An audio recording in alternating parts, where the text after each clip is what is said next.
Nothing feels more freeing than quitting your job, really. But then like the next day you're like, well, how do I pay for everything?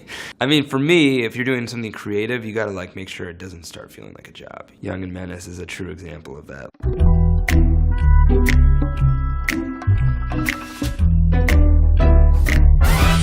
The beginning of Fall Out Boy, there was like no vision, really. You know, like it was kind of like play fast and break everything. We've gone way too fast for way too long, and we were never supposed to make it half this far. I lived so much life that I think God is gonna have to kill me twice. You get to do this one time, you know, you gotta have the best journey that you can have, you know? And I think that that's important, you know, to remember.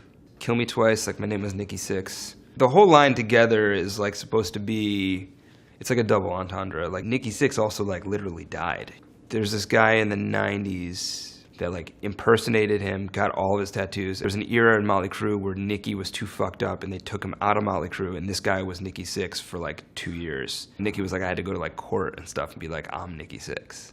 I woke up in my shoes again, but somewhere you exist. Singing Oops, I Did It Again. I forgot what I was losing my mind about. Definitely a Britney Spears reference. Britney can be a bit of a like mirror for our culture, you know, like where we like built her up and then tore her down. Like that's what we all go through, and she just went through it in like this, in the like most public way you can go through it. I only wrote this down to make you press rewind and send the world a message. I was young and a menace.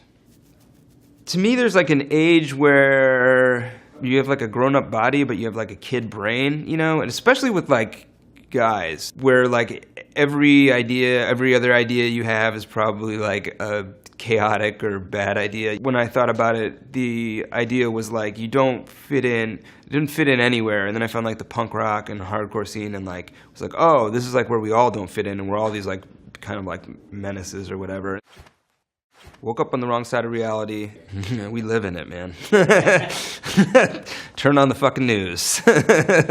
There's a madness that's just coursing right through me. When I was little, I was like, my dad has it like all figured out. But then like now that I'm a dad and stuff, I'm like, I don't have it figured out really at all. And as far as the time, I'm not sure I'm there yet, but I'm certain I've arrived.